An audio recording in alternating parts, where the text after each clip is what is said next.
pues en primer lugar voy a confesarles algo que es más un propósito que no voy a poder cumplir.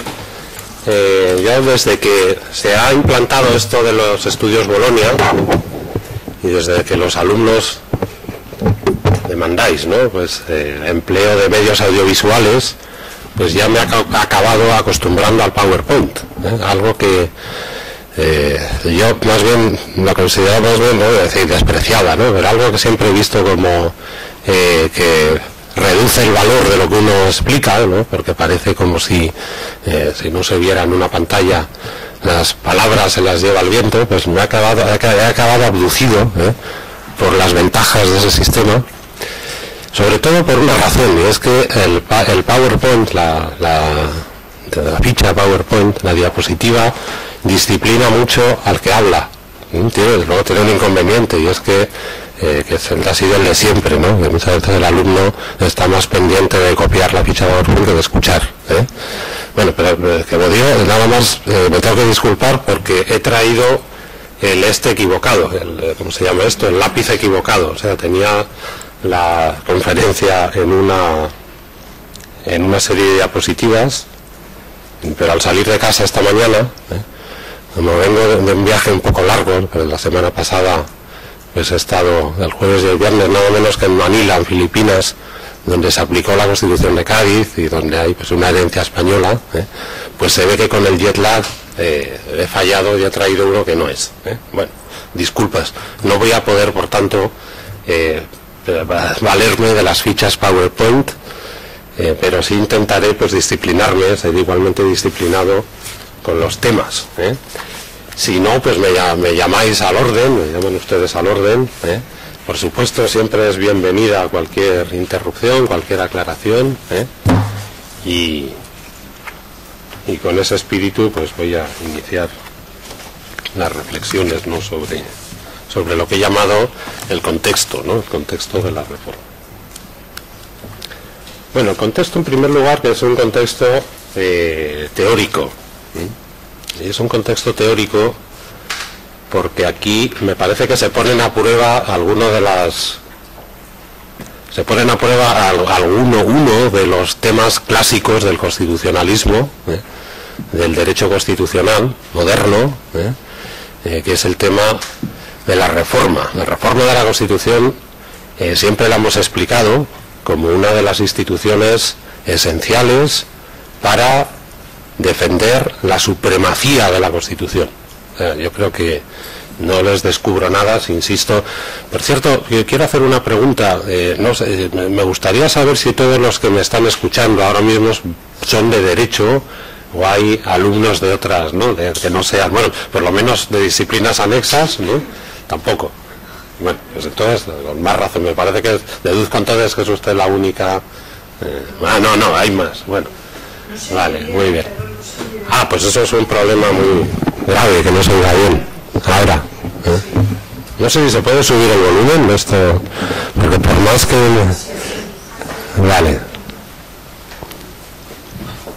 Bueno, pues entonces digo, pues con más razón, ¿no?, recordar los conceptos esenciales de por qué ese instituto de la reforma constitucional y del poder constituyente, pues representan categorías centrales que yo creo que la reforma, lo adelanto ya, ¿no?, es un poco el hilo conductor, que yo creo que la reforma express del artículo 135 de nuestra Constitución en el verano, en el mes de agosto del año pasado, pone en entredicho. Y lo ponen en entredicho, insisto, porque la reforma constitucional siempre ha sido el instituto que permite asegurar, o uno de los institutos que permite asegurar la supremacía del texto constitucional. El otro instituto que permite asegurar, o que se dirige a asegurar la supremacía del texto constitucional, es la defensa jurisdiccional de la Constitución. Es el compromiso con el tratamiento de la Constitución como una norma jurídica, ¿no?, y el encargo de que haya un juez, un tribunal encargado de asegurar ese tratamiento de la Constitución como una norma superior a todo el resto de las leyes y por tanto como una norma a la que deban sujetarse los poderes, a la que deba sujetarse la actuación de los poderes públicos. Y esos dos institutos, ¿no? Reforma constitucional, regulación de la reforma constitucional, tratamiento de la Constitución como una norma jurídica y defensa jurisdiccional de la misma, pues son institutos que están presentes en los orígenes del constitucionalismo, que forman parte, digamos, del imaginario, ¿no? Que explica esa operación constituyente, pero que no se van a plasmar en la realidad política, ni con la misma intensidad, ¿no? Ni con la misma sincronía. Saben ustedes bien, ¿no? Los que lo sepan, pues perdón, pero recuerdo cosas básicas, pero me permito hacerlo ya que no todos son juristas, ¿no? Pues saben ustedes que mientras que en la órbita, en Estados Unidos, ¿no? Como resultado del peculiar proceso que allí llevó a la elaboración de la Constitución de 1787, ¿no? Que realizó una unión más perfecta entre las excolonias británicas, ¿no? Y produjo el documento, ¿no? Pues como resultado de esa finalidad federalizante, ¿no? Y de situar la norma sobre todo como garantía de esa federalización, ¿no? Y de que la voluntad del Congreso, ¿no? No ahogara, vamos a llamar, la autonomía de los Estados miembros, ¿no? Pues eso favoreció que desde muy pronto la Constitución pudiera ser tratada como una norma jurídica. Por lo tanto, la supremacía en los Estados Unidos funcionó efectivamente como supremacía en lo jurisdiccional, desde la famosa 1803 Marbury versus Madison, ¿no? Que es una sentencia que citamos siempre como los orígenes del control de constitucionalidad. Bueno, y a partir de ahí, esto es una manera de describir las cosas de la que nos valemos para intentar, los profesores, para intentar generar claridad, ¿no? De historias que a veces son mucho más tortuosas de lo que queremos explicarlas, porque uno pudiera pensar, pues ya está, a partir de ahí, desde 1803, la supremacía de la Constitución Federal norteamericana se jugó en las sentencias del Tribunal Supremo. Bueno, esto no es así, no es cierto. Hasta 1868, pero el Tribunal Supremo no vuelve a declarar ilegal, inconstitucional, perdón, una ley, ¿no? Cuando lo hace, pues lo hace tan mal, ¿no? Que genera, pero bueno, pone más gasolina al fuego, como dicen allí, y eso desemboca en la guerra civil, ¿no? De secesión y tal, que bueno, de la que sale pues no una nueva Constitución, la Constitución es la misma, pero una serie de enmiendas, ¿no? Fíjense, de reformas, de incorporaciones. Saben que en Estados Unidos las reformas constitucionales se traducen en enmiendas adicionales, ¿no? Bueno, pues en fin, a raíz del resultado de la guerra civil, ¿no? Enmiendas a la Constitución, y por lo tanto parece que y cierta normalización de la después, ¿no? De cierta normalización, pero excepcional en el plano, vamos a decir, puramente contable, de la supremacía jurídica de la Constitución. Pero en todo caso, no es la idea de que a partir de 1803 ya el Tribunal Supremo se incorpora como un intérprete supremo y tal, y siempre los jueces están...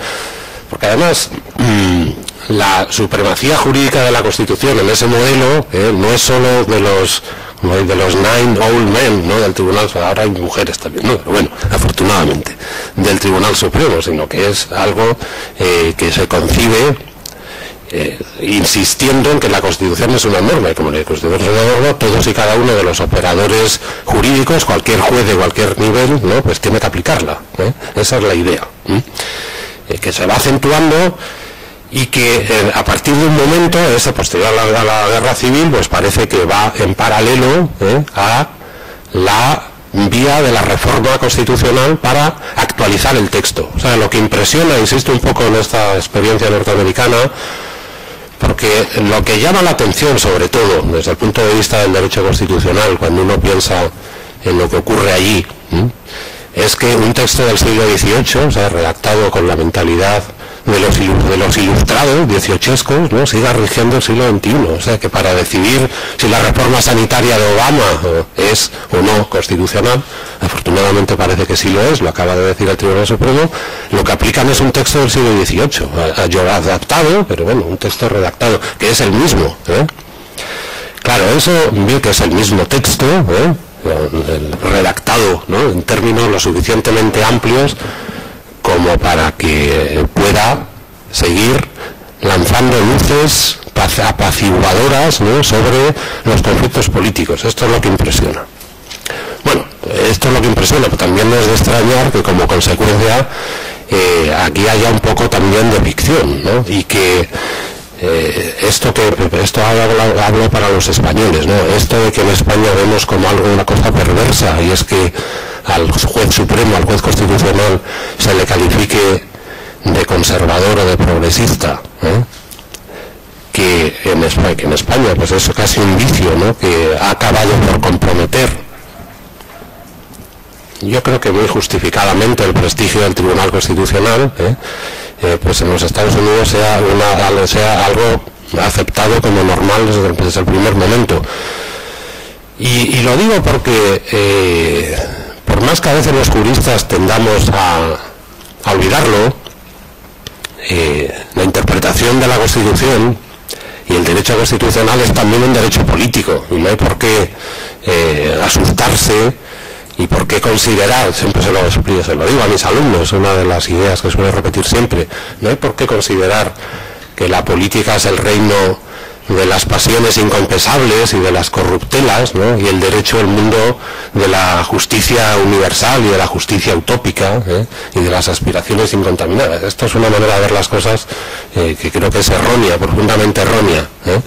El derecho es un instrumento, la Constitución quinta esenciadamente es un instrumento de defensa de los intereses sociales, sean cuales sean, pero formalizan intereses, formalizan y resuelven conflictos, las normas formalizan, intentan dar soluciones a los conflictos sociales, ¿no?, y se generan para resolverlos. Toda creencia, ¿no?, en el valor de la Constitución, pues es una creencia en el valor del diálogo, en el valor de la democracia y en el valor de las vías pacíficas, ¿no?, y de contención, por tanto, del poder, de la fuerza, es una defensa, pues, de la fuerza de la razón en lugar de la razón de la fuerza, es evidente, ¿no?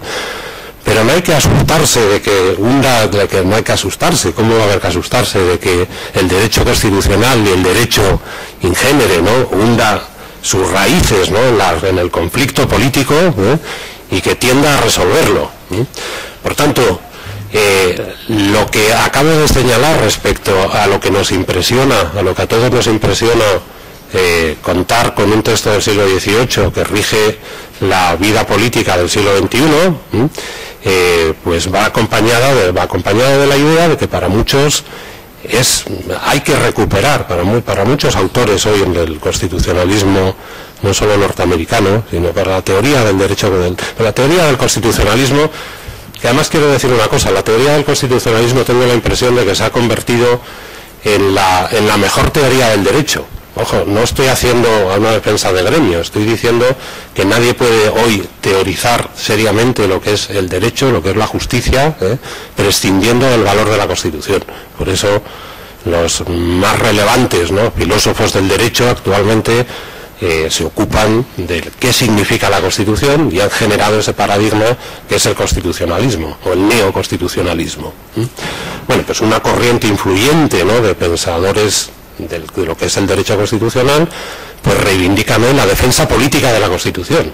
Lo que vienen a decir, bueno, ya está bien de que seamos tan ingenuos de pensar que la legitimidad del juez intérprete supremo de la Constitución, sean 12 en España, los 9 que son en Estados Unidos, o el número que sea en otros países, ¿no?, pues tienen legitimidad para imponer sus decisiones al pueblo soberano, porque el constitucionalismo supone compromiso con la soberanía popular y con el paso del tiempo con la democracia. El constitucionalismo hoy es la única forma posible de ejercicio de la democracia.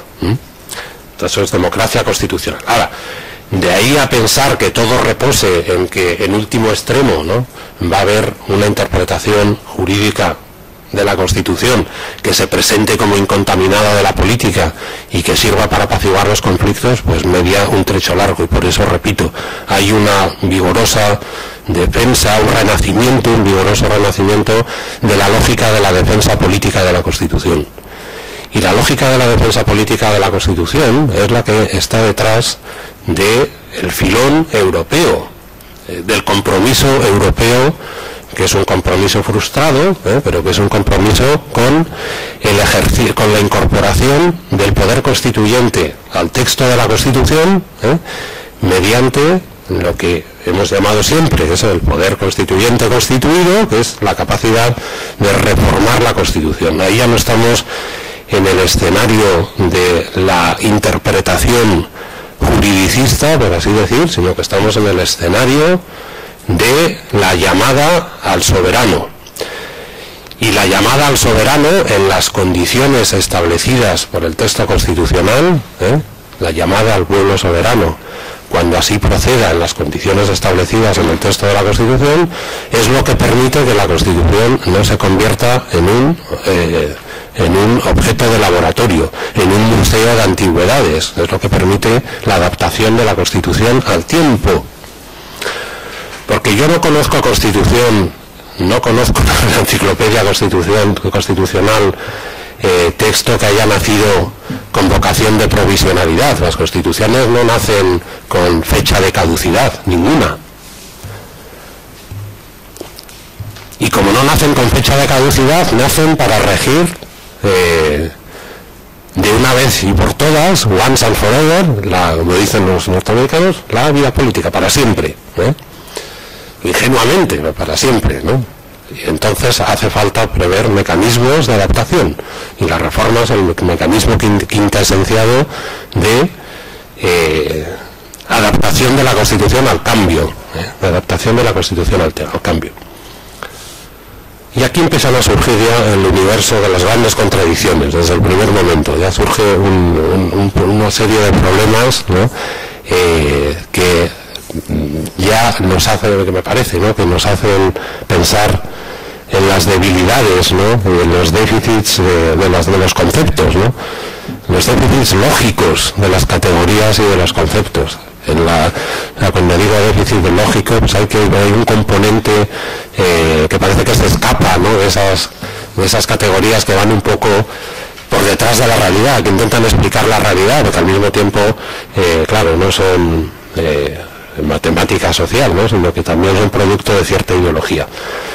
Estoy pensando señaladamente en el conflicto irreductible que se produce entre poder constituyente, soberanía, formalización constitucional. Bueno, conflicto, he dicho irreductible, soy un poco exagerado, a mí me gusta ser un poco provocador, ¿no?, pero ahí hay un conflicto entre la pretensión de que el pueblo de la nada se reúne y genera una constitución, ¿no?, y luego la pretensión de sujetarse a los dictados de lo constitucional por futuro. O sea, entre esas dos cosas hay una incompatibilidad que se salva mediante la formalización de la capacidad de reforma de la Constitución.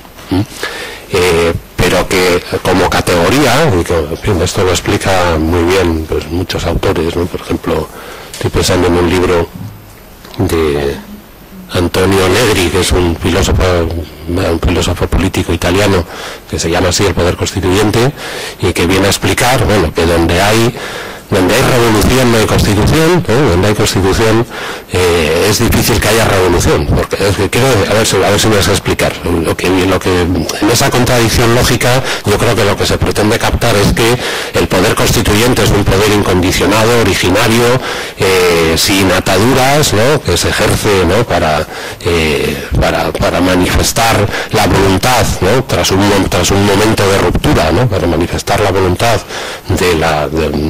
del popular, ¿no?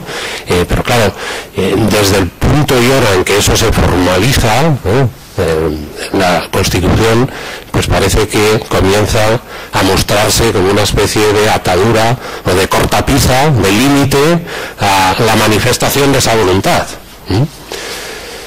Es verdad que esa contradicción a veces pues se trata de salvar explicando, me parece que una explicación me parece muy atractiva, diciendo que en toda revolución, cuando hablo de revolución estoy hablando de todo, no estoy pensando en un escenario concreto. Una revolución es un cambio histórico brusco que genera, a partir de un vacío que se genera, ¿no?, como consecuencia de cierta ruptura, de cierto vacío político, de cierto momento de aceleración histórica que produce una serie de acontecimientos y en los que, como consecuencia de los cuales, el pueblo quiere cerrar el pasado y conquistar el futuro, por decirlo de alguna manera.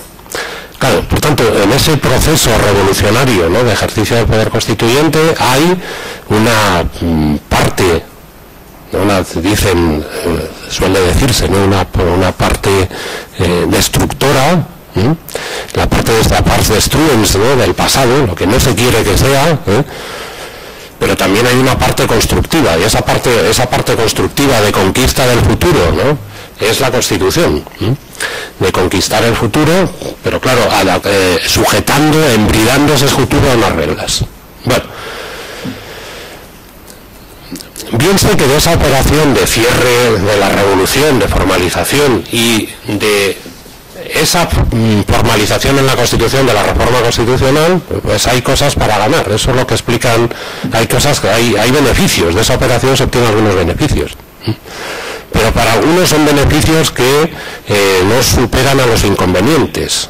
O sea, y ese es un debate, ojo, que está ya, esto que estoy explicando lo sabían ya en Francia en 1791, y cuando discuten la Constitución, las dos corrientes del pensamiento revolucionario de la época, la más moderada y la más radical. Lo sabían perfectamente. Toda esta contradicción la percibían, la vivían, ¿no? La vivían en directo, con angustia en muchos casos, ¿no? Y por lo tanto, en esas dos versiones, entre 1791, que es la versión más moderada, y 1793, que es la versión radical, jacobina, están presentes las dos soluciones, ¿no?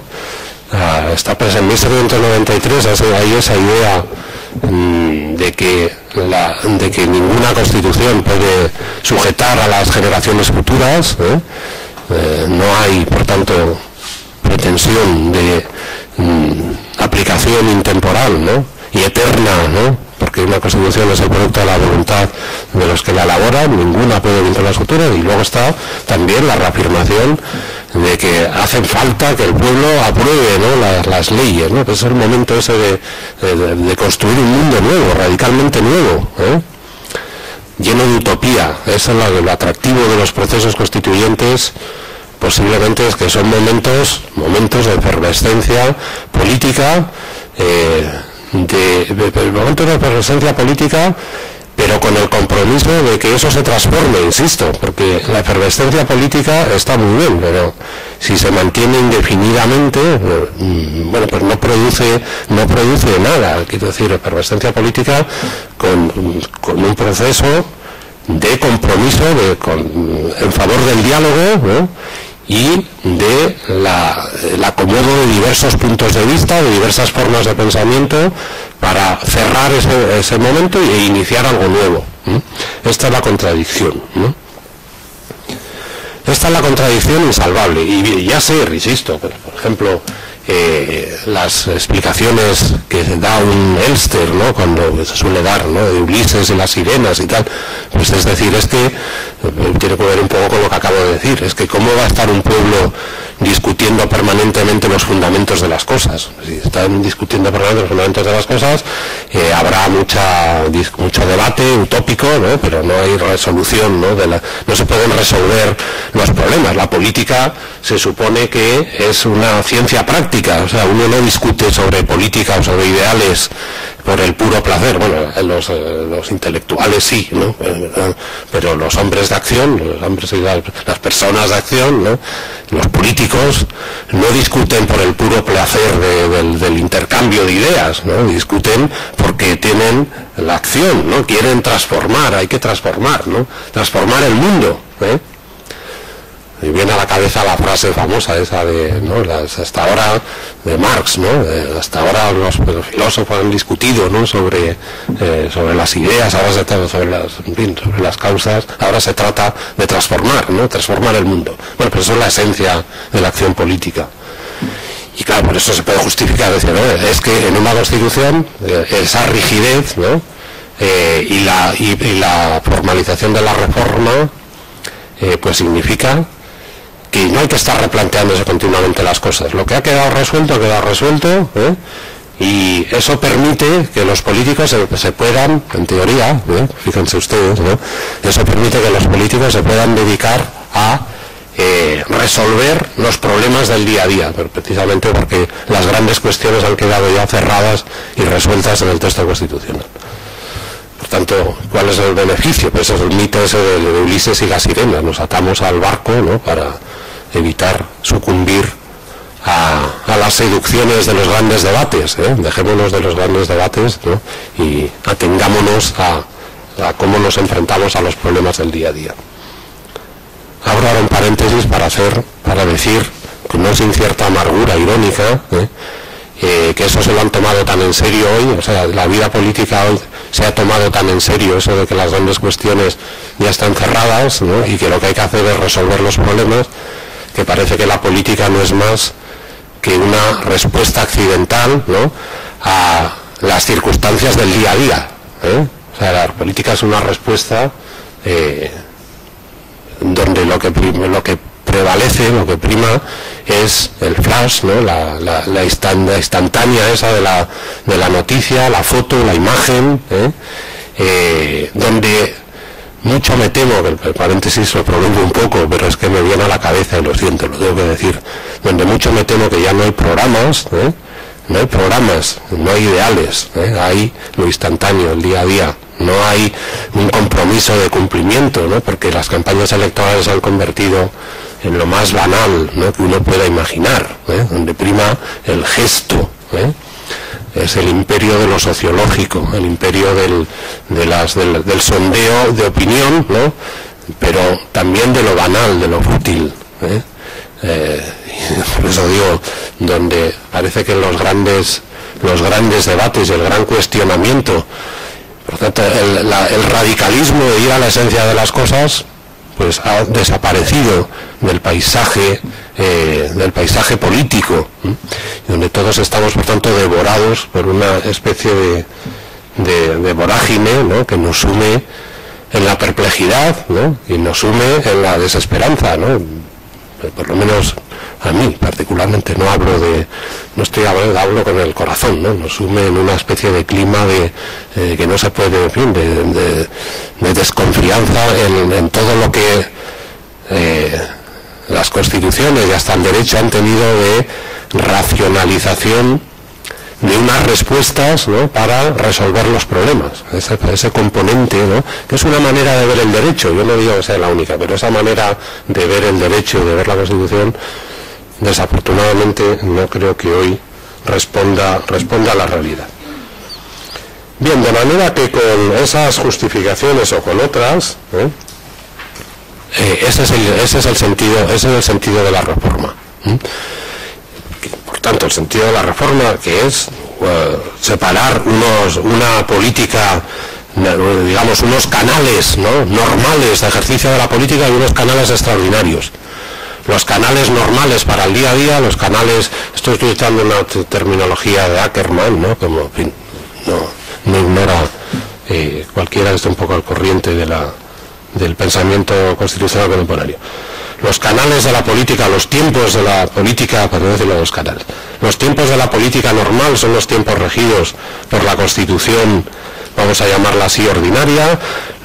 tiempos del debate constitucional, los tiempos de la política extraordinaria, pues son los momentos en los que hay que discurrir por los canales de la reforma, donde eso es lo que justifica que haya exigencias de consenso más amplias que para la aprobación del resto de las leyes, ¿no? O sea, lo normal en una constitución, en el mundo del derecho, es la lógica esa de mayorías-minorías, que las cosas se aprueban porque lo quiere la mayoría. Bueno, eso no es la lógica de la reforma y de la supremacía constitucional. La lógica es la de generar amplios consensos por esa voluntad de futuro y, por lo tanto, exigir mayorías reforzadas y procedimientos extraordinarios y procedimientos. Y en esa llamada a lo reforzado, ¿no?, a las mayorías reforzadas y a lo extraordinario, pues yo creo que también hay un compromiso con lo deliberativo. Otra de las grandes corrientes que explican hoy la democracia constitucional, ¿no?, un poco ingenuas y tal, pero bueno, eso de la democracia deliberativa, que uno también tiene la impresión de que ha desaparecido absolutamente, ¿no?, pero bueno, deliberar de manera extraordinaria y captando la atención del pueblo sobre la importancia de la operación, porque no se trata de una ley más, no se trata de lo normal, del tiempo de la normal adaptación del derecho al cambio, sino que se trata del extraordinario tiempo de llevar al texto de la Constitución soluciones pro futuro. Asegurando, insisto, que el espíritu fundador se mantenga vivo, ¿no?, y se reitere a lo largo del tiempo. A veces con ese compromiso se llega tan lejos, ¿no?, que algunas constituciones tienen cláusulas de intangibilidad, ¿no? No se puede tocar ciertas cosas. Eso se llama a veces la Constitución sustancial, ¿no? Ahí ya traspasamos la barrera, digamos, de lo que está abierto a la adaptación al tiempo, porque es como una especie de quinta esencia del ejercicio soberano, ¿no?, una especie de seña de identidad que no puede afectarse, y eso está en los inicios del constitucionalismo con determinados excesos, por ejemplo, con cláusulas de irreformabilidad, pero que no afectan, digamos, a algunas esencias, sino a la generalidad del texto durante cierto tiempo. Es como una especie de llamada al reposo después de la efervescencia revolucionaria. Vamos a aquietar las cosas y vamos a esperar a que la Constitución se aplique. Por ejemplo, es el caso de Cádiz, ¿no?, de las disposiciones de Cádiz, ¿no?, de la Constitución de Cádiz, tan pertinente siempre en esta ciudad y en esta sazón, ¿no?, de los 200 años. La Constitución de Cádiz, desde esto que estoy hablando, ¿no?, resumiendo, pues es interesante, pues muy interesante por muchos motivos, ¿no? Tampoco quiero abundar, porque este curso no es sobre la Constitución de Cádiz, pero dos pinceladitas muy breves. Y yo creo que la Constitución de Cádiz, sobre todo, Cádiz es sobre todo un experimento constituyente, o sea, un debate interesantísimo, ¿no?, con cruces ideológicos y miradas del mundo, ¿no?, diversas, ¿no?, y contrapuestas, pero que en un plazo de tiempo extraordinariamente breve da lugar a una Constitución, a lo que hoy todavía podemos tomar en nuestras manos y decir, este es el texto de Cádiz, pero una Constitución que no se va a aplicar, o sea, que no va a poder tener esa vida constitucional detrás, es lo que justifica una Constitución. Por lo tanto, como no tiene vida constitucional detrás, pues, aquí tenemos un texto abierto a lo que queramos ver en él, por eso hay tanto debate sobre si Cádiz significa esto, significa lo otro, y Cádiz como mito, Cádiz como un clásico que cada uno lee como le conviene, los textos clásicos, cada lector le dicen cosas diversas a cada lector y cada lector encuentra en ellos cosas diferentes. Eso sobre todo a mi juicio, este es el estar la interpretación que doy. A veces sienta muy mal de esta interpretación que doy, ya sé que hay que acompañarla con la originalidad esa de Cádiz, con su compromiso por lo universal, por la organización de territorios extensos, ¿no? Bueno, pero con todas las reservas, sobre todo para mí Cádiz es eso, el texto y el proceso que desemboca en un texto. Y en la reforma, en la regulación de la reforma, por cierto, es gracioso, es curioso, ¿no?, que es anecdótico que el título 10º de la Constitución de Cádiz se dedique a la reforma, ¿no?, igual que lo hace esta, ¿no?, el texto de la del 78, también el título 10º, al final, pues es curioso esos excesos de Cádiz, ¿no? Cádiz es una Constitución hiperrígida, donde esa diferenciación entre el poder constituyente y el poder constituido, pues yo creo que no se tiene muy clara, en el sentido de que, bueno, se tiene clara, pero se tiene tanta fe, ¿no?, en la capacidad de los representantes, ¿no?, para generar una Constitución, que primero, como cláusula de salvaguarda, de seguridad, impiden tocar cualquier aspecto de la Constitución durante los siguientes 8 años, ¿no?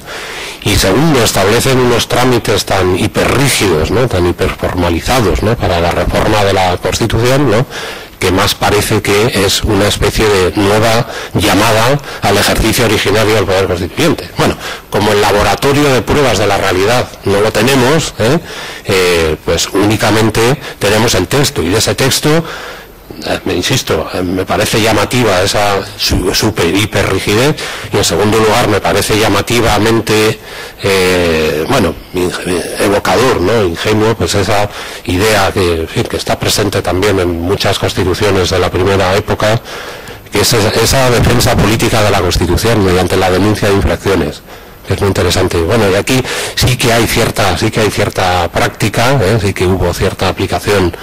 Claro, durante los 2 primeros años, luego en el trienio, hay estudios, ¿no?, que, en los que uno permite imaginarse cómo podía haber funcionado esa defensa de la Constitución, ¿no? En fin, es una defensa política, ¿no?, de la supremacía. Bien, por eso, de supremacía política, por eso yo no estoy de acuerdo, que muchas veces leo, ¿no?, y discuto, ¿no?, que en la esencia de la operación constituyente de la primera hora implicara el tratar a la Constitución como una norma jurídica. Bueno, no creo que fuera así, porque ¿qué significa tratar a la Constitución como una norma jurídica? Significa que es como el equivalente, si no había códigos todavía, o sea, que aquí, en España, ¿no?, en América, si no existía codificación, ¿cómo que la Constitución se pretendía tratarla como una norma jurídica? Era un documento político, ¿no?, sobre todo un documento político, pero del que se era consciente, de cuya importancia se era consciente, y que se pretendía defender, ¿no?, y situar por encima de todo lo demás, pero de ahí a eso era una norma, una supremacía normativa. Bueno, eso a lo mejor en el siglo XXI, en el siglo XX, perdón, cuando después de que ya conocíamos todo lo que el devenir del constitucionalismo después de la Segunda Guerra Mundial, bien, pero qué apuro, yo con lo que me enfado con los alumnos cuando esto ocurre, ya disculparán,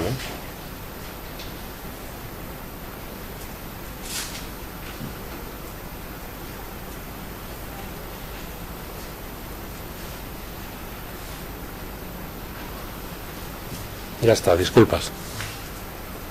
¿Y qué estaba diciendo?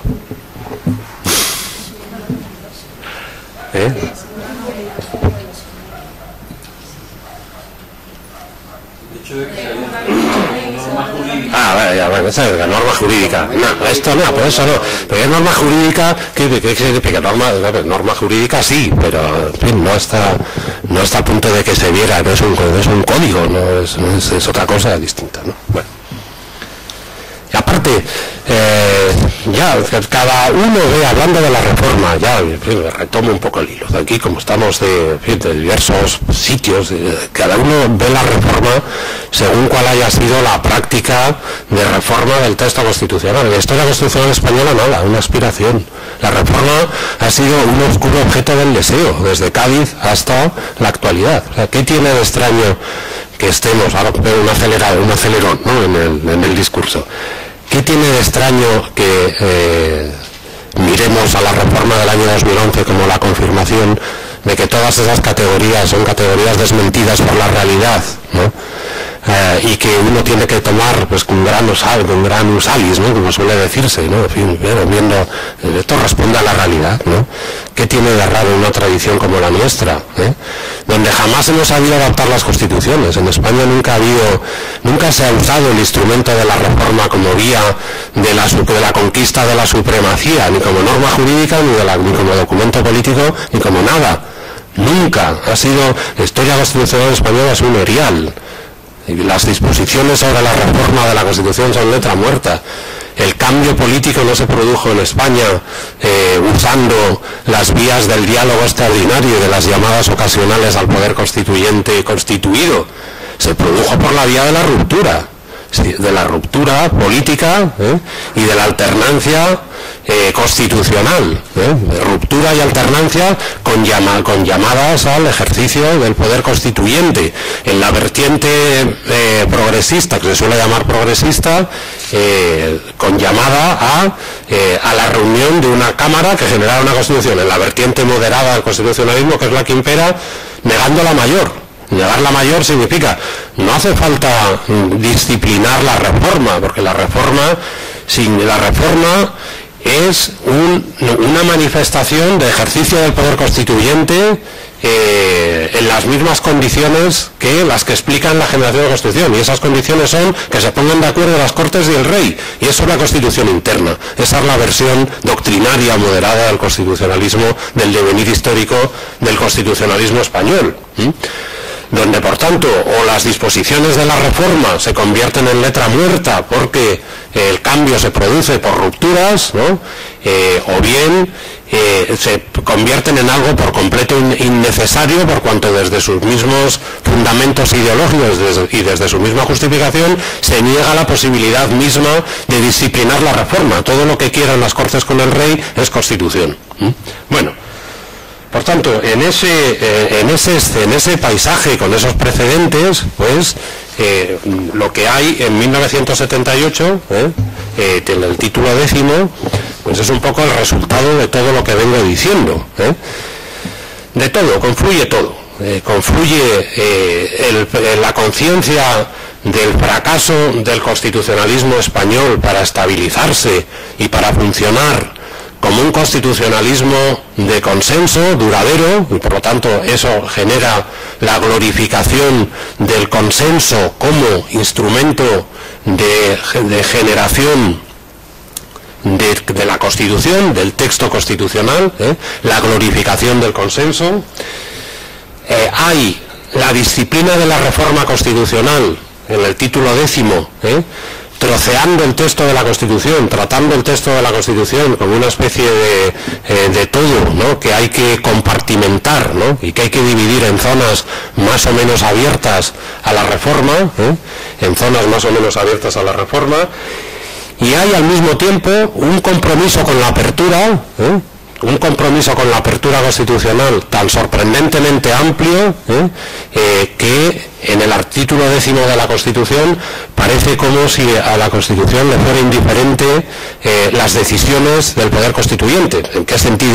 O sea, hay un indiferentismo porque no hay una defensa absoluta de los valores últimos que explican que ponen las señas de identidad y que explican el tránsito desde un Estado autoritario a un Estado democrático. No hay eso. En primer lugar, digo, hay glorificación del consenso. Esa glorificación del consenso no la hemos realizado las generaciones, también, ¿no? Pero no solo las generaciones que han sucedido a la que redactó y aprobó la Constitución, sino que ya en el momento de elaboración de la Constitución, ¿no? Había una especie de entendimiento del consenso como el deus ex machina, que iba a permitir por primera vez hacer una Constitución para todos, denostado y que explica, por cierto, ese consenso explica cómo se hizo la transición en España. Ojo, se hizo sin verdadero ejercicio de poder constituyente. ¿Por qué? Porque esa categoría del poder constituyente, con la pars destruens que genera luego la Constitución, que es el cierre del momento constituyente, ¿no? Y a partir del cual empieza la normalidad constitucional, no existió en España. En España hicimos una constitución y una transición donde el consenso determinó toda la forma de la elaboración del texto constitucional.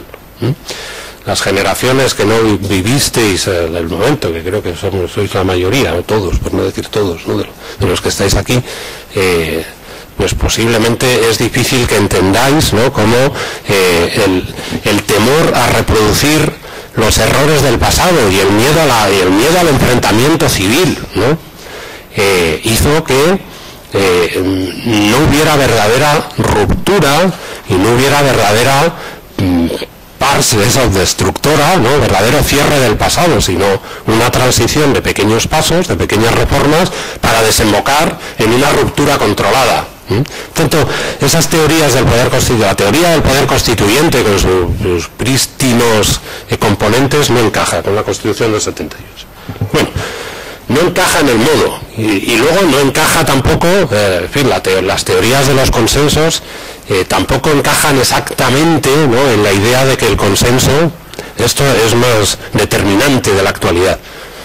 La teoría de que el consenso es un debate entre ideas, ¿no?, contrapuestas, del que se genera un acuerdo, ¿no?, en el que, por así decir, el acuerdo es superior, no sé cómo decirlo, pero bueno, gráficamente a las partes, o sea, el resultado supera, digamos, las visiones parciales, porque mediante el compromiso con ese proceso deliberativo, cada cual ha dejado, ¿no?, se ha entregado lo mejor de sí mismo, ¿no?, ha dado lo mejor de sí mismo para llegar a un acuerdo que satisfaga a todos, pues no sé si exactamente se ajusta a lo que tenemos en la Constitución.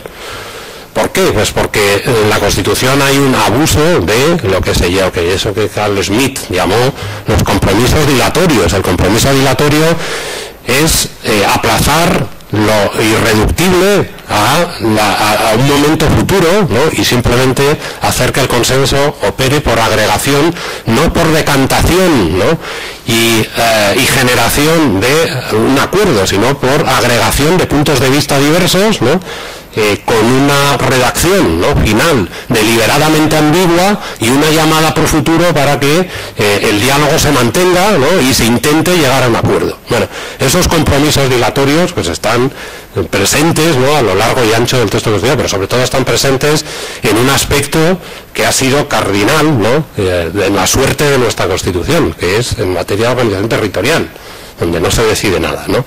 Se sabía desde el principio eso del famoso artículo de Pedro Cruz Villalón de la curiosidad del jurista persa y tal, es la perplejidad, ¿no?, bueno, pues aquí es que no hay una definición, hay un camino, ¿no?, con un camino. Todo el título octavo de esa Constitución, les hablará el profesor García Ruiz, es el compromiso con hablar para decidir en el futuro, pero no hay decisiones sustanciales. No hay. Bueno. Y luego decía, en segundo lugar, el troceamiento del texto constitucional, y el indiferentismo ideológico, es bastante llamativo. El troceamiento significa que lo que vio el constituyente como más importante, pues es lo que está en el título preliminar, ¿no?, las grandes decisiones, ¿no?, del título preliminar, que no son iguales en importancia, pero que están en el título preliminar por lo que están, ¿no?, porque así las vio, ¿no?, por su carácter simbólico, ¿no?, por su carácter definitorio, ¿no?, el constituyente. Los derechos fundamentales, ojo, no todos los derechos fundamentales, sino solo algunos. ¿Cuáles? Como se opera con un criterio taxonómico, pues depende en qué parte. La Constitución española es muy importante, la divisoria es en títulos, en capítulos y en secciones. Lo que cae en un sitio es muy importante, lo que tiene mala suerte de caer en otro parece que no es tan importante. Y a veces ese criterio, que bueno, está bien, pero eso está bien desde el punto de vista cartesiano, pero a veces destruye, digamos, las conexiones que hay entre unos temas y otros, las conexiones que hay entre unos temas y otros. Por ejemplo, en teoría el título octavo es fácilmente reformable, el Senado es fácilmente reformable porque no cae en esas zonas de la Constitución hiperdefendidas, ¿no? pero claro, eso es solo en teoría, ¿eh?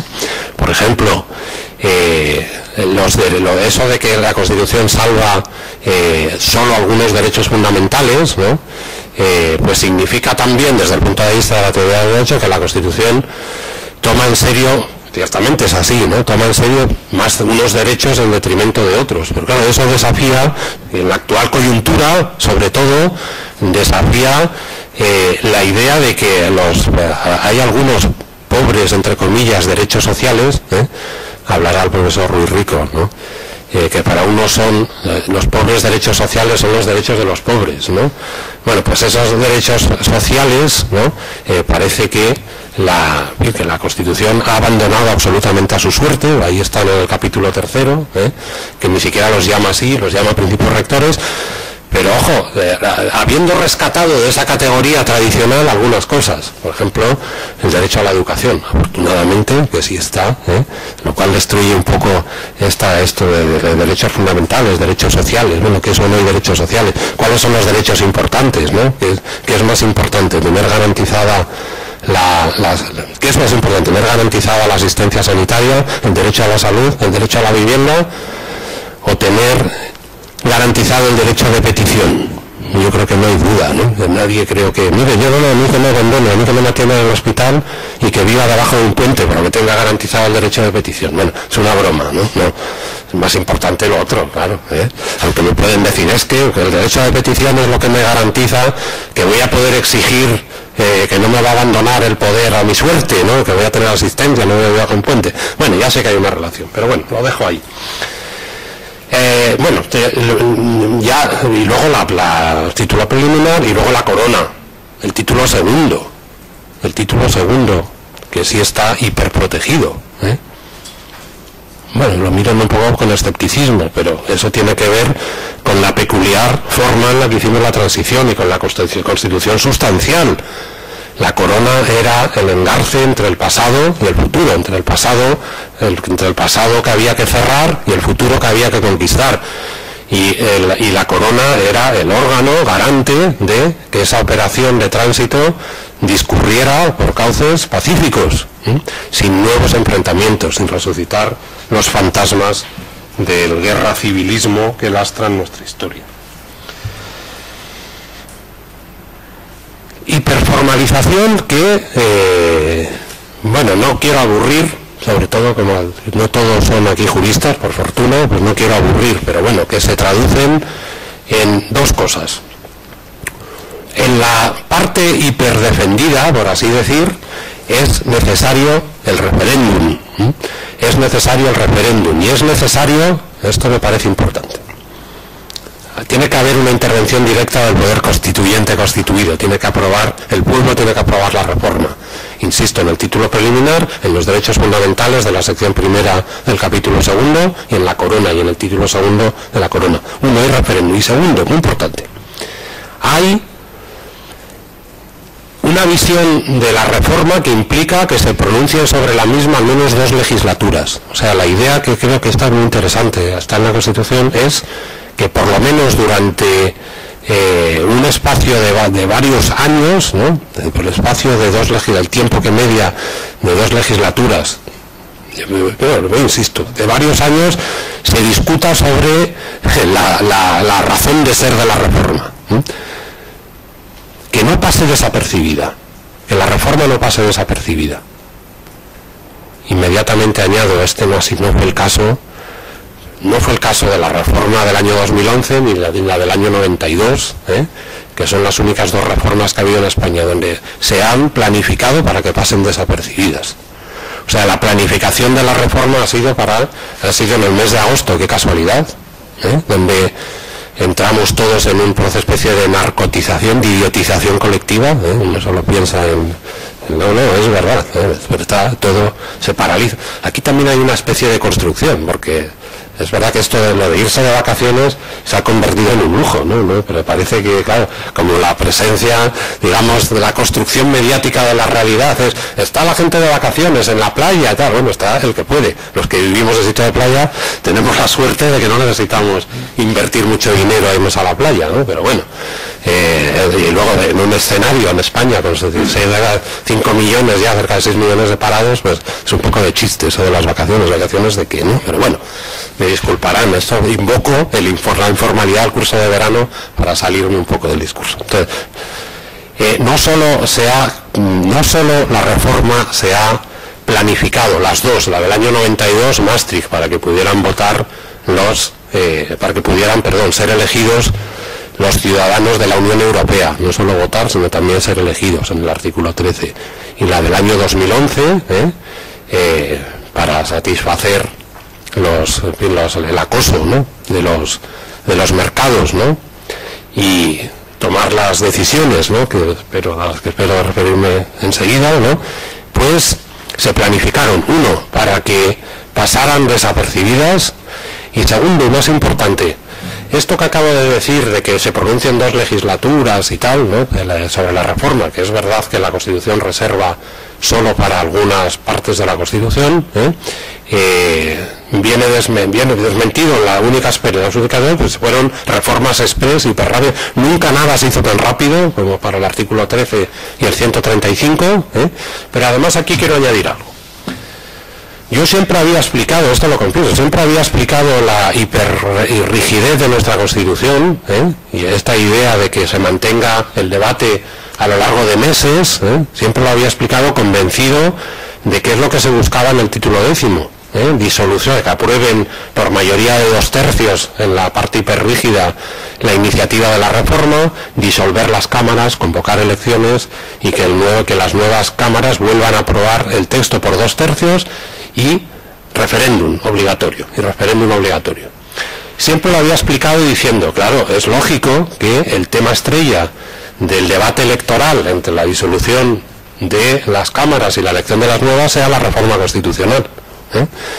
Siempre lo había explicado así. Pues no, estaba equivocado, porque maquiavélicamente la iniciativa para la reforma constitucional que puso en pie el primer gobierno de Rodríguez Zapatero en el año 2004, donde por fin parecía que las viejas aspiraciones para reformar la Constitución del 78 se iban a materializar, en algo, se iban a convertir en algo real, pues se planificó de tal manera que lo que se buscaba es comprometerse con la reforma, encargar un informe al Consejo de Estado, ¿no?, por lo que el tiempo que lleva, ¿no?, se proclamar la necesidad de la reforma, encargar un informe, pero después, y así se dijo, tener la lista para el final de la legislatura, o sea, para 4 años después, en teoría, de tal manera que no hubiera nada extraordinario en disolver las Cortes, ¿no?, sino que el curso normal de las cosas llevara a que luego las siguientes tuvieran que pronunciarse sobre la reforma. O sea, lo que quiero decir es que no era la idea, bueno, vamos a embarcarnos, venga, se trata de reformar, ¿qué queremos reformar? Venga, ¿cuál es el menú de la reforma? Pues el menú de la reforma es el Senado, que no sirve como Cámara de Representación Territorial. El menú de la reforma es que se aparezcan en la Constitución las 17 comunidades autónomas, porque como no se sabe en la Constitución cuáles son, pues es curioso, ¿no?, que no estén nombradas. Nombrar la Unión Europea, pues también, qué cosa que es más lógico que el que lea la Constitución sepa que España pertenece a la Unión Europea. Eliminar la discriminación del varón sobre la mujer en la sucesión a la corona, pues también, muy bien, muy plausible, ¿no? Hay una incompatibilidad del principio de igualdad y la preferencia del varón sobre la mujer. Ese era el menú, Pero ese menú de la reforma no va a llevarnos hasta el punto de decir, bueno, vamos a discutir ahora sobre esto como el punto más importante de la agenda política, y vamos a llevarlo adelante disolviendo y convocando. Claro, esto es pedir algo muy ingenuo, es como pedir al gobierno recién elegido, ¿no?, que renuncie a llevar a cabo su programa, si es que hay programa, pero bueno, que comprometa, digamos, todo su futuro político al éxito de la reforma constitucional.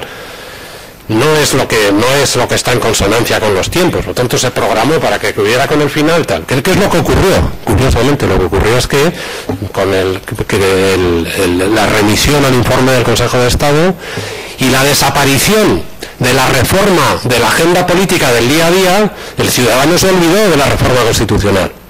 No se volvió no se retomó, porque había siempre aspectos más importantes en la agenda política que la reforma de la Constitución. Tanto la eternamente aplazada reforma de la Constitución de 1978, que hace que cada vez sea más difícil explicar la Constitución, no ya la reforma, explicar la Constitución. Es muy difícil explicar la Constitución a las generaciones actuales. Esto lo padecemos, es moneda corriente, lo hablo con muchos colegas. Profesores de yoga, que estamos insatisfechos con una Constitución que cada vez refleja menos la realidad, o sea, cada vez es más intrascendente, más no sé cómo decirlo, ¿no? Más desconectada, o sea, es que no me sale la palabra, que no tiene importancia, porque ni refleja la realidad ni da soluciones a los problemas que nos comprometen, ¿no? Que nos asumen. Una cosa y la otra. Y por lo tanto ese debate, ¿no?, sobre la reforma constitucional acabó en el libraco del Consejo de Estado, ¿no?, las 600 páginas, ¿no?, del informe sobre la reforma, que es un documento de referencia en materia de reforma electoral, en materia, una vez más, ¿no?, hasta el hastío, ¿no?, de qué hacer con el Senado, qué hacer con el Senado para convertirlo en una Cámara de Representación Territorial, pero que sigue dejando los problemas los mismos, que no satisface en absoluto a nadie, porque los problemas son otros. Los problemas en 2012 de la vida constitucional son recuperar el reflejo de la realidad y la Constitución como un proyecto ilusionante de futuro. Todo el movimiento indignados. ¿Quién puede comparecer? Yo no me comprometo, desde luego, a comparecer ante una asamblea del 15M, ¿no?, con la Constitución en la mano y decir, no, es que en la Constitución ingenuamente están soluciones a lo que ustedes piden. No me comprometo a hacerlo, porque me tirarían huevos a la cara, ¿no? Cosas peores, ¿no? Porque es que además no estoy convencido de que sea así. O sea, los problemas van por otros derroteros. Los problemas de la reforma en España son problemas que afectan a las bases de la representación, que afectan desde el principio a el reparto territorial del poder, a clarificar el reparto de competencias entre el Estado y las comunidades autónomas. No quiero anticipar nada que se hablará en otra sesión, pero nos embarcamos en un alocado proceso de reformas estatutarias sin antes haber emprendido la reforma de la Constitución. Fue un profundo error accidental, un profundo error que hoy pagamos. Igual que fue un profundo error, y conecto, lo digo de inmediato, yo creo que la Unión Europea, lo digo, pues si no lo digo se me va a olvidar, la Unión Europea se equivocó profundamente embarcándose en un alocado proceso de apertura y de incorporación de nuevos Estados miembros y por lo tanto de reforma y de replanteamiento de todos los tratados originarios, ¿no?, sin haber cerrado antes bien, sin haber formalizado, ¿no?, y haber tranquilizado, ¿no?, las reformas necesarias para que funcionara bien y como un modelo atractivo lo que ya había.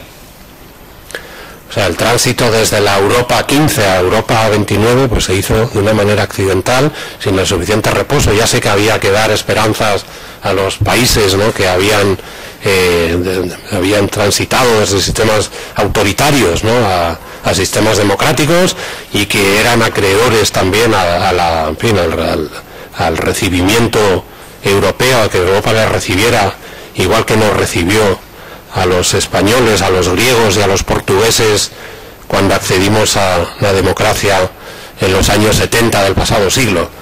Era necesario políticamente, pero fue letal. O sea, han sido unos cambios tan rápidos que hemos entrado en una vorágine en la que me temo que no sé si vamos a ser capaces de salir. Bueno, y luego el indiferentismo, y termino un poco con esto del indiferentismo constitucional es llamativo, porque pesa contracorriente de lo que es hoy el derecho constitucional en toda Europa y posiblemente en todo el mundo. No es verdad que eso, que se dice a veces, ¿no?, y que lo dijo muchas veces el Tribunal Constitucional Español. Sobre todas las ideas son respetables siempre y cuando se atengan a los procedimientos de reforma establecidos en la Constitución. Mentira, no todas las ideas son respetables. Pero ¿cómo van a ser respetables? Ciertas ideas no son respetables porque son incompatibles, rigurosamente incompatibles con el sistema de valores que alumbra la Constitución. No es respetable la xenofobia, no es respetable el racismo, no es respetable el machismo. Iba a decir, no es respetable el feminismo, entiéndanme. A ver, entiéndanme lo que quiero decir. Cuidado, porque iba a llevar el discurso demasiado. Quiero decir, no es respetable si se trata de transformar en un programa que elimine, por ejemplo, al varón de la representación política. Del tipo, pues vamos a crear, ¿no?, un proyecto feminista que para tomarse la revancha, justificadamente, por la preterición histórica, pues deje durante 50 añitos al varón sin representación. ¿Es respetable? Desde el punto de vista constitucional, no. No, es que no es respetable, es decir, puede como idea, está bien, ¿no?, pero no es igualmente respetable porque vulnera directamente el principio de igualdad, igual que no es respetable el criterio opuesto, ¿no?, el machismo como proyecto o el residual, ¿no? Bueno, es lógico, ¿no? Ni la xenofobia, ni la homofobia, ¿no?, ni la negación de experiencias del pasado, ¿no?, que produjeron humillación y exterminio, ¿sí? Y en España la negación y el no respeto, ¿no?, de las víctimas del terrorismo que hemos padecido desde antes de la transición y hasta hace bien poco, y que en parte seguimos padeciendo, cuyas secuelas seguimos padeciendo. No todo es respetable, no puede reformarse la Constitución para incluir cualquier cosa. Bueno, pues como va contracorriente, pues no sirve el Tribunal Constitucional, esto da para otro tema, ¿no?, de abrir una puerta que no quiero abrir, ha tenido que hacer encaje de bolillos, ¿no?, para habérselas con el problema de la lucha contra el terrorismo, de la lucha ideológica contra el terrorismo y la proyección, en lo que tiene de proyección sobre el derecho a la asociación política y los principios de respeto a la democracia por parte de los partidos que están en el artículo 6. Bueno, voy terminando y abro debate. Yo creo que la Constitución española está en estado catatónico, o sea, corre un grave riesgo de caer en la irrelevancia. Un texto irrelevante, sumido en una gravísima crisis que amenaza con transformar, que es un reflejo más, no es que la crisis de la Constitución sea la causa, pero sí que refleja o está en el contexto de cierta crisis institucional, ¿no?, que afecta a las bases de la representación política, que afecta a las bases, no quiero ser derrotista, pero tengo la conciencia y así lo pongo, que afecta a las bases de la representación política, que necesita regenerarse, que afecta a ciertas instituciones, ¿no?, que necesitan de un proceso de regeneración, ¿no?, y de esfuerzo de explicativo, ¿no?, de esfuerzo de transparencia, ¿no?, que haga real la democracia. No estoy pensando solo en el Consejo General del Poder Judicial, por supuesto, que es uno de los primeros candidatos a regenerarse seriamente, ¿no?, en sus prácticas y en su modo de actuar. Estoy pensando en lo que tiene la regeneración democrática de exigencia de transparencia y de rendición de cuentas, donde lo que está en la Constitución se ha convertido, insisto, en un texto que no sirve para el siglo XXI, que no responde a las aspiraciones democráticas del siglo XXI, de las generaciones jóvenes y de las generaciones de los que creemos en que la democracia es un proyecto que permite, un proyecto en continua transformación, ¿no?, que da las bases para la crítica y para la reforma de lo existente, O sea, la democracia es un sistema de gobierno que permite autorregenerarse, y donde si se esgrimen, ¿no?, dogmas, ¿no?, y sobre todo donde si la Constitución comienza a aparecer, el texto comienza a aparecer como una rémora para la transformación y para la profundización, pues mal para el texto. Por eso digo que en estado catatónico. Casa del Rey, todos los pasos que estamos viendo en los últimos meses que se dan urgentemente, ¿no?, porque responden a unas demandas que son cada vez más acuciantes, ¿no?, y que hacen ver que la gente no tolera ya más, ¿no?, ciertas cosas, ¿no?, pues son indicios, ¿no?, de esa crisis constitucional y de esa crisis institucional que corre el riesgo de convertirse en fin, de agravarse, ¿no?, y de provocar no una reforma, sino una ruptura, Y ese es el contexto de la reforma de 2011. No es otro el contexto de la reforma de 2011. Algunos quisieron ver en esa reforma de 2011 algo positivo, lo siguen defendiendo como algo positivo, que es que se ha roto el tabú de que la reforma constitucional es necesaria pero imposible en España. Bastó la llamada del presidente del gobierno al líder de la oposición, hoy presidente del gobierno, o sea, de Zapatero a Rajoy, en el mes de agosto, haciéndole ver, ¿no?, la urgencia de tranquilizar a Europa y a eso que llaman los mercados mediante la constitucionalización del equilibrio presupuestario, ¿no?, de la prohibición de emisión de deuda pública más allá de unos niveles, ¿no? Bastó que se pusiera sobre la mesa, ¿no?, la amenaza de intervención de España para que en 24 horas, como dijo un colega, ¿no?, en Santiago de Compostela, la reforma pasara de las musas al teatro. Se llama, reclama, ¿no?, esa obra de Lope de Vega, ¿cómo era lo de Lope de Vega? En horas 24 pasaron de las musas al teatro, ¿no? Bueno, pues en horas 24 la reforma pasó de las musas al BOE, ¿no?, al boletín oficial del Estado. Claro que hace ya un año, hace ya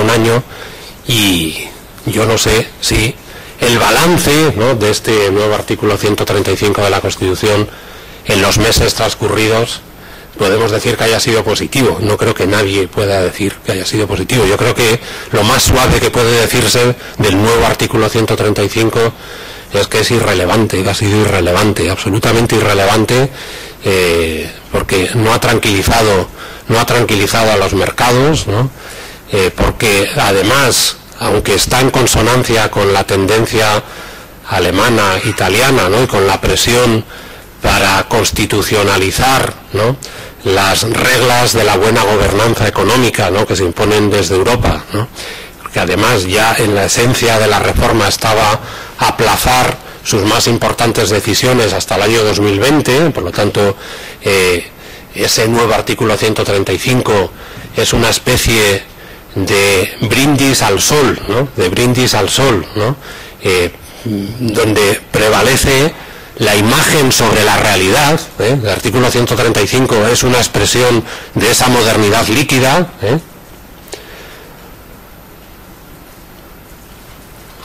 pero que no ha tenido, me parece, es decir, ha sido manifiestamente intrascendente, ha carecido absolutamente de virtualidad, ¿no?, para tener algún influjo en el devenir de los acontecimientos del último año. Absolutamente intrascendente. Una reforma, además, como ha sido calificada también, profundamente antipática, en el sentido de que es una reforma en la que se establece como la prioridad absoluta, ¿no?, del pago de la deuda, la prioridad absoluta del pago de la deuda sobre cualesquiera otros gastos, ¿no?,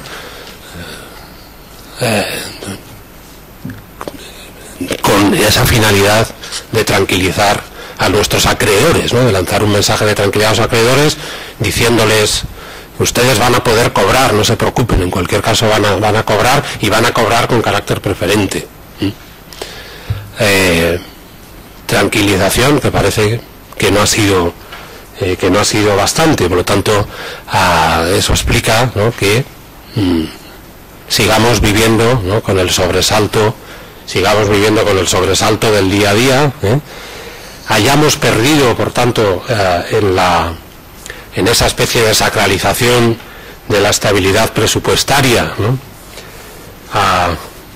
en ese compromiso con no emitir deuda pública más allá de ciertos límites, ¿no? Bien es verdad que, insisto, aplazados, ¿no?, hasta el año 2020, sujetos además a una cláusula excepcional, el nuevo artículo 135, además de técnicamente defectuoso, según dicen los que saben de esto, ¿no?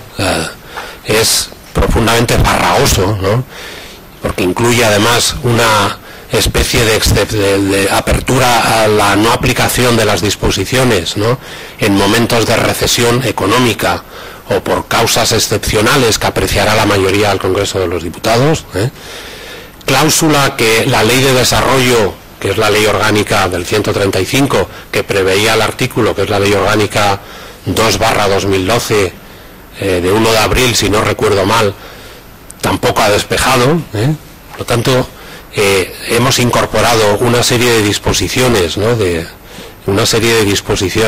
constitución económica,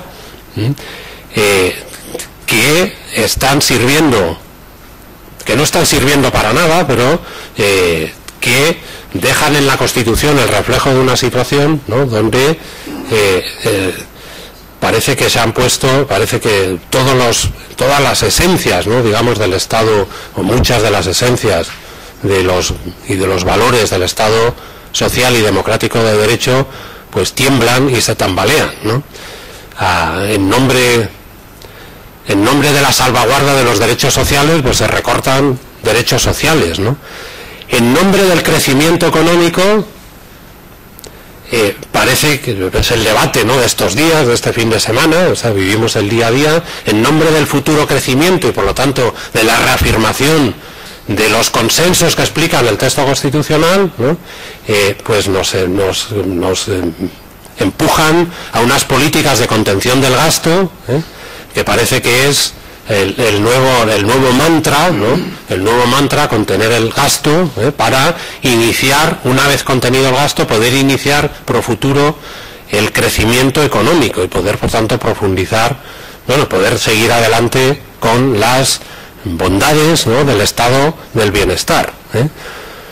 O sea, el negar la esencia de las políticas expansivas, ¿no?, de Keynes, ¿no?, que sirvieron, ¿no?, para sentar las bases del crecimiento y para generar el estado del bienestar, ¿no?, que explica el éxito ese del modelo europeo durante las décadas que siguieron a la Segunda Guerra Mundial.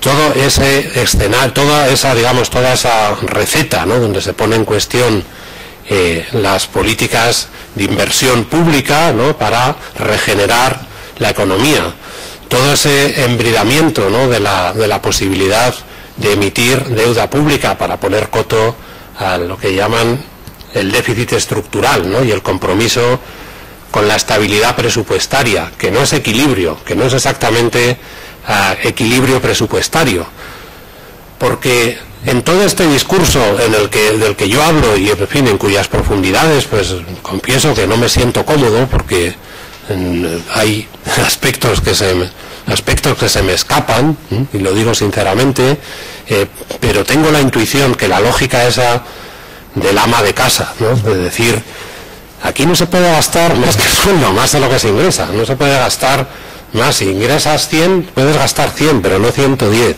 Bueno, esa lógica no sé si aplica en lo público, no estoy tan seguro que la lógica del gasto del ama de casa o del amo de casa sea exactamente la misma que rige en el gasto público. Igual que estoy seguro o tengo la convicción de que tenemos un sistema en España donde no es lógico ni razonable que unos se encarguen de recaudar dinero y otras, o sea, las comunidades autónomas, se encarguen de gastar sin coto. es un sistema que no tiene sentido, porque parece que va contra el sentido común, ¿no? ¿Cómo va a recaudar el Estado y luego las comunidades autónomas gastar sin medida? ¿Cómo no vamos a ser conscientes de que hay ciertos excesos, ¿no? que hay niveles de endeudamiento que no se sostienen, y que con la lógica del ama de casa o del amo de casa que ahora reivindico, que hay que ser conscientes de los lujos que no nos podemos permitir? Bien, eso es de razón defenderlo, y no es el lenguaje técnico del déficit estructural o de los niveles de endeudamiento admisibles en comparación con el Producto Interior Bruto, ¿no? Y la forma de cálculo, que son cosas técnicas que a mí se me escapan, complejidades técnicas se me escapan. Pero lo que creo que no se me escapa ni se nos escapa a nadie es la lógica de las cosas. Y la lógica de las cosas es ser consciente del gasto, o sea, del endeudamiento admisible, y por lo tanto de lo que nos podemos permitir, ¿no? Ser consciente de que lograr cierto equilibrio presupuestario es un objetivo razonable, cierto equilibrio presupuestario es un objetivo razonable, pero claro, sin que eso haga que los paganos de la situación sean siempre los mismos, con los mismos instrumentos, y a costa de poner en cuestión los fundamentos del pacto constitucional. A costa de eso no, porque el ciudadano está perplejo, o sea, el ciudadano asiste con perplejidad a la lluvia de dinero público, ¿no? Para tapar los agujeros, ¿no? De ciertos bancos, ¿no? En un modelo, ¿no? Que siempre se había presentado como sano y fuerte, durante años, ¿no? Que el ciudadano descubre de la noche a la mañana que no es así, porque también es de razón, o sea, es que es de razón, es que cualquiera que haya vivido en España en los últimos años, 10, 15, 20 años, pues sabe que el confiar todo el crecimiento económico, ¿no? en la construcción, ¿no? Y en el proceso especulativo, ¿no? Que llevaba a que el precio de la vivienda, ¿no? Doblara el precio, ¿no? O sea, doblara el valor de pago, no el valor real. Pues en el espacio de meses, pues no era razonable. Ahora, es muy fácil decirlo ahora, cuando había que haberlo dicho era en el momento en el que eso estaba ocurriendo. Porque mientras tanto, la consecuencia es que hemos comprometido el futuro de muchas generaciones, o de las generaciones por venir. Hemos comprometido el futuro de las generaciones por venir. Y en esto, yo creo que tenemos la euforia del fútbol, muy bien, está bien la euforia del fútbol, pero la euforia del fútbol me temo que para esto sirve de bien poco. Dentro de 2 días se nos habrá pasado y nos despertaremos otra vez con las preocupaciones habituales. Y las preocupaciones habituales pues son que hay que tapar los agujeros, ¿no? Producidos por eso que llamamos el ladrillo, ¿no? Hay que esperar, ¿no? Que eso que llaman los mercados, que no es nada más que el capitalismo financiero salvaje, que no se ajusta a reglas o que no tiene más reglas que maximizar el beneficio, pues encontremos la fórmula de gobernarlo. ¿Con qué forma se gobierna? Pues replanteando ciertas cosas, ¿no? Que no impliquen por presentar, digamos, esa lógica como algo intocable. Bueno, o sea, por recuperar la política, y termino, recuperar la política. Las constituciones y la democracia se basan en un debate político, en un debate político, y el haber perdido el tiempo de la política y el vivir día a día, ¿no? Respondiendo accidentalmente y poniendo parches, ¿no? A una situación que nos sume, ¿no? A todos en la perplejidad, ¿no?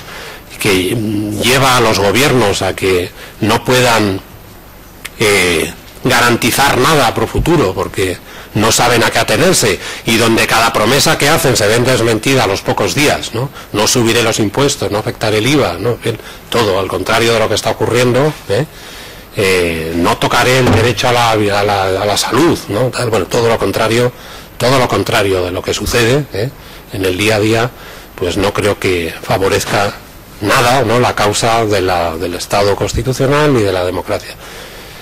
Y frente a todo eso, el artículo 135 es nada. El artículo 135 de la Constitución, bueno, yo creo que quedará como en el futuro ojalá solo quede como eso, ¿no? Como una muestra, ¿no?, de lo que nos sucedió a los españoles a raíz de la crisis económica que comenzó, no solo a los españoles, estoy centrando, claro que no, pero lo que nos sucedió a partir de la crisis económica que empezó en 2008, ¿no?, y que responde también porque el modelo también se acaba, o sea, es que es otra cosa, estamos en otro mundo, estamos en otro mundo en todo, y para hacer frente a ese mundo yo creo que lo que hace falta es política, ideas políticas, diálogo político y líderes de altura, líderes, y los líderes no son más que personas que sean capaces de recuperar, líderes en el sentido de, no en el sentido de manipuladores, ¿no?, nuevos demagogos ni salvadores, ¿no?, de la patria, ¿no?, salvadores de la situación, quiero decir, personas con autoridad moral, líderes en el sentido de gente dotada de autoridad moral para hacer que recuperemos la esperanza en el futuro, recuperar la esperanza del futuro. Bueno, casi estoy terminando como un líder, acabando como un líder político, ¿no? Parece yo, y soy profundamente escéptico y estoy un poco deprimido con todo lo que, ¿verdad? Y lo digo así porque es lo que siento, y si no lo dijera, pues estaría mintiendo a mí mismo. Muchas gracias. Abrimos un debate entonces de... Gracias. Eso es lo que quería decir. Tengo un debate, ¿no?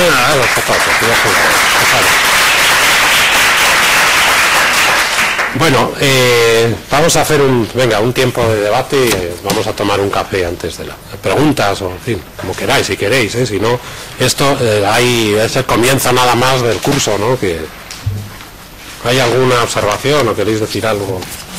Yo tengo aquí en el listado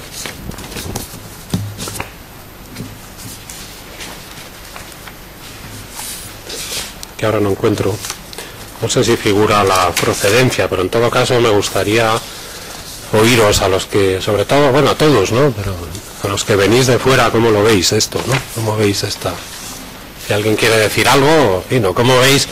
Todavía más difícil, me gustaría a los que sois más jóvenes, que sois la mayoría, estáis aquí, ¿cómo lo veis? O sea, ¿cómo veis la Constitución? ¿La salud de la Constitución os dice algo? Sí, me miras con escepticismo, ya deduzco que no, que te dice poco, pero es que cada vez le dice menos a más gente. O sea, es que la Constitución es muy difícil de explicar en la coyuntura actual, claro. ¿Domina la Constitución de 1978? Que sí, hombre, yo que la domina, yo tengo que garantizar que algo han leído, si no, no les apruebo. Como soy profesor de Derecho Constitucional, ya sé si dominar. Ah, no, eso digo, los que venís de fuera, en fin, de otros países, pues ¿cómo veis?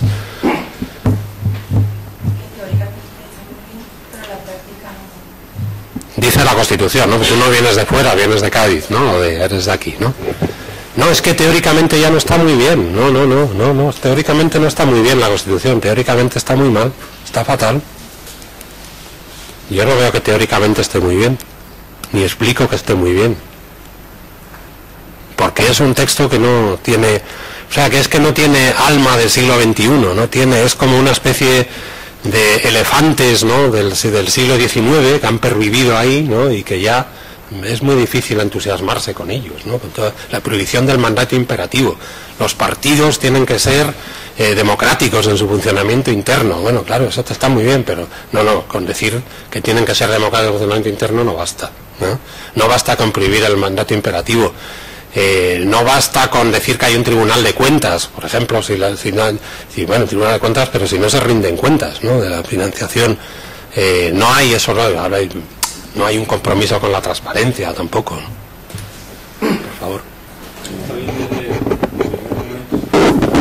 Hemos podido elegir la forma de Estado, me refiero, si queremos monarquía, si queremos república.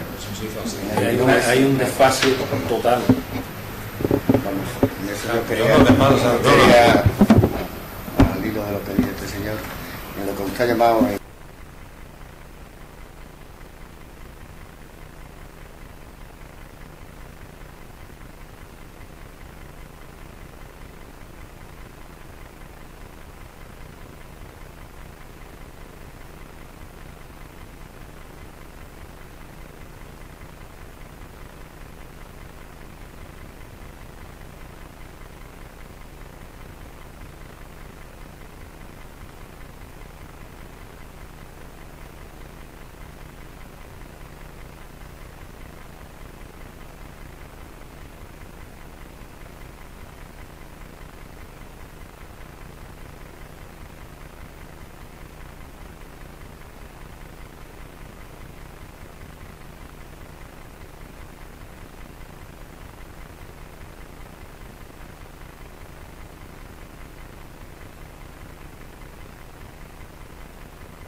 de que critican la forma de Estado como la monarquía como una cosa adecuada, vale, el concierto económico vasco también lo es.